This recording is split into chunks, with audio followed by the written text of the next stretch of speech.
Olá, meu nome é Marcelo, sou psicólogo clínico, me formei em 2018 na UDF, tenho curso de formação em terapia cognitivo-comportamental, estou finalizando a pós-graduação em neuropsicologia e entre outros cursos na área voltada para depressão, intervenção e pós-venção em crise suicida também, né? O que fez eu escolher a terapia cognitivo-comportamental? Primeiro, foi o modo com que a terapia cognitivo-comportamental trabalha, né? Que é uma terapia focada no presente, né? Com foco no pensamento, né? E é uma terapia bastante estruturada. Então, desde o início do meu contato com a terapia cognitivo-comportamental, é, foi me levando a entender cada vez mais sobre a psique do ser humano, né? E como a terapia cognitivo-comportamental trabalha, né? Eu tive duas influências muito importantes aí na época da graduação, né? Que foram meus professores e coordenadores de estágios, né? Foi a Maiara, né, que ela é neuropsicóloga e especialista em terapia cognitivo-comportamental, e o Fernando Miranda também, que ele é neuropsicólogo e especialista em terapia cognitivo-comportamental também, né? Outra influência que eu tive foi da literatura, né? O primeiro foi através desse livro aqui, que é Terapia Cognitivo-Comportamental, Teorias e Práticas. Essa é a segunda edição. Já recentemente saiu uma terceira, né? Que logo logo vou estar adquirindo. Esse livro que é muito bom, além de ser muito com uma linguagem muito simples, ele traz vários exemplos de casos clínicos, né? A outra publicação também que me levou para a terapia cognitivo-comportamental foi esse livro, né? Aprender na terapia cognitivo-comportamental da Jess Wright, né? Então esses são os dois livros assim que dentro da faculdade me chamaram muita atenção, né? E que eu super indico para quem quer ir para a terapia cognitivo-comportamental e se me pedir uma indicação qual livro eu começo, né? Eu indicaria esses dois, né? Primeiro, esse daqui da Judy Becker, né? A terapia cognitivo-comportamental ela trabalha basicamente baseado que eu falo da tríade cognitivo, né? É, que assim é como você se vê, como você percebe que os outros estão te olhando e como você percebe o seu futuro, né? Muitas das vezes essa percepção traz pensamentos disfuncionais que geram emoções disfuncionais e comportamentos disfuncionais, né? Então a terapia cognitivo-comportamental vem para ajudar o paciente a modificar o pensamento, em consequências, muda a emoção e o comportamento, dando funcionalidade novamente a essa linha, né? Essa linha a gente chama que é o registro de pensamento diário, né? A terapia cognitivo-comportamental é uma terapia que ela é indicada nos transtornos de personalidade, ansiedade, depressão, transtornos relacionados com o uso de drogas, problemas nos relacionamentos, transtornos alimentares, transtorno obsessivo compulsivo e entre outros, né? Ela é indicada para qualquer sofrimento psíquico que cause prejuízo no funcionamento, afetando a saúde das relações pessoais, né? A terapia cognitivo-comportamental ela trabalha com os traumas, né? Modificando os pensamentos. Geralmente os traumas, os pacientes trazem umas coisas que a gente chama de crenças disfuncionais, né? Essas crenças disfuncionais são causadas através dos esquemas, que é tudo aquilo que você aprendeu na sua vida, né? Essas crenças é como se fosse um, um pré-julgamento, um julgamento de você mesmo, que você faz de você mesmo. Um exemplo assim, ninguém me ama, eu sou incapaz, minha vida não vale nada. Isso a gente chama que são crenças disfuncionais, né? Que são essas crenças que muitas das vezes são desvalor, desamor ou de desamparo, né? Um dos casos mais interessantes que eu já atuei, né? Eu tenho assim que foram 3 casos que me marcaram, né?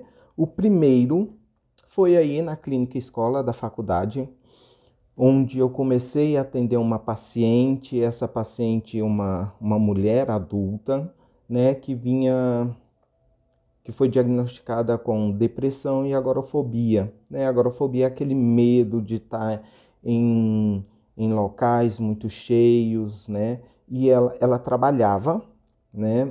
E aí, devido a esse problema, ela foi afastada do trabalho e ficou pelo INSS, né? E na época o meu supervisor desse caso era o Fernando Miranda, né? Ah, e por mais que eu tentasse achar uma explicação para a agorafobia dela, não aparecia essa explicação. E aí então o Fernando Miranda me indicou um livro, né, chamado Livre de Ansiedade, né? E tem um capítulo específico que fala sobre traumas, né, de pânico e agorafobia. E aí, o que o livro falava? Ele falava, olha, se não existe uma explicação aparente, vamos trabalhando com a parte comportamental da pessoa. E foi aonde mudei o foco, né, do plano terapêutico, né, passando para trabalhar os comportamentos e fazendo uma análise funcional de comportamento, o que é que estava sendo reforçador, né?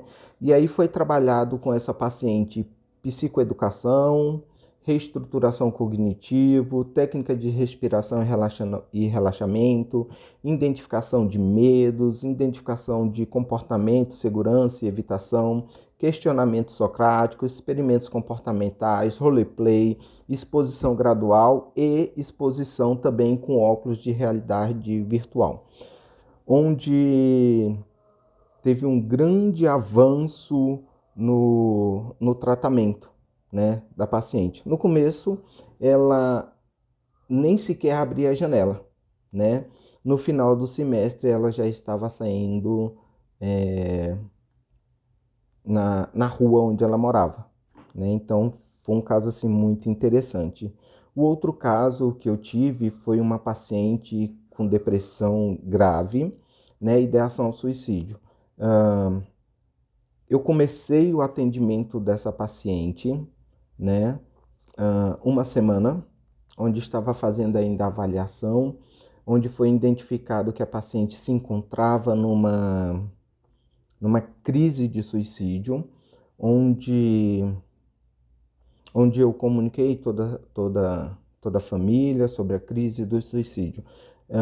Antes de terminar a semana, a paciente tentou suicídio, né? Ainda bem, graças a Deus, que não foi consumado, né? E eu me desloquei até a casa da paciente, né? Onde foi feita uma psicoeducação com toda a família, né? E foi feito uma explanação sobre o caso de suicídio e foi feito a internação domiciliar dessa paciente, né? E através da psicoterapia, né, a paciente, mesmo não querendo participar da psicoterapia, ela veio para uma evolução muito boa, né? Eu digo que excelente, né? Hoje ela consegue mudar totalmente o seu pensamento e refazer o seu registro de pensamento diário, né, que é aquela questão do pensamento, emoção e comportamento, onde ela superou a crise do suicídio e hoje tem uma visão bem diferente da vida e dos problemas que ela enfrenta. O outro caso muito interessante, esse é o terceiro, né? São 3 casos que eu digo que são bastante interessantes, né? Foi uma paciente também que participou do processo terapêutico no qual atendi. Ela é diagnosticada com um transtorno bipolar, né? E também ela tem ela é acumuladora compulsiva, né? E dentro das sessões a gente vinha trabalhando a questão do bipolar, né? Ela é bipolar tipo 2, onde a depressão é mais evidente.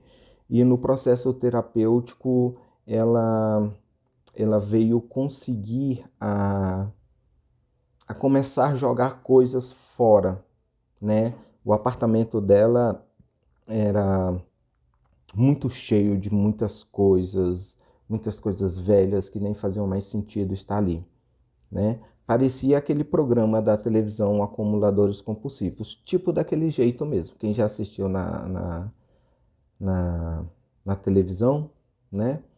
Esse programa sabe o que eu estou falando. Então, com o processo terapêutico, a gente trabalhou a questão da depressão e a questão dela começar a colocar para fora todas as coisas que não havia sentido, que ela não precisava, né? A terapia cognitivo-comportamental, ela atua tanto em adultos quanto com crianças, né? Para trabalhar com crianças, a terapia cognitivo-comportamental, ela trabalha basicamente igual se trabalha com adultos, né?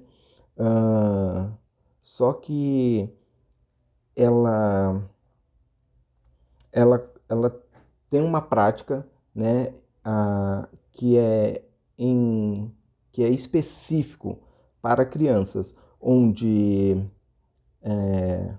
o terapeuta, quando começa a trabalhar com as crianças, ele consulta, né, fontes como famílias, escolas, profissionais da saúde que são responsáveis pelo cuidado dessa criança, né? Sendo utilizado basicamente com crianças técnicas comportamentais e adolescentes, né, técnicas cognitivas e comportamentais, né? Psicoeducação, empirismo colaborativismo também é muito importante, no qual a gente traz a criança e o adolescente para ser bastante participativo, né, na terapia, e utilizamos também de questionamentos socráticos, modificações de comportamento, exposições, né, e também é muito importante a participação da família no processo terapêutico quando se trata de crianças e adolescentes, né? Então é isso, né? Espero ter ajudado vocês um pouquinho, né? Entendendo um pouquinho sobre a terapia cognitivo-comportamental, né? Então, tenham um bom dia.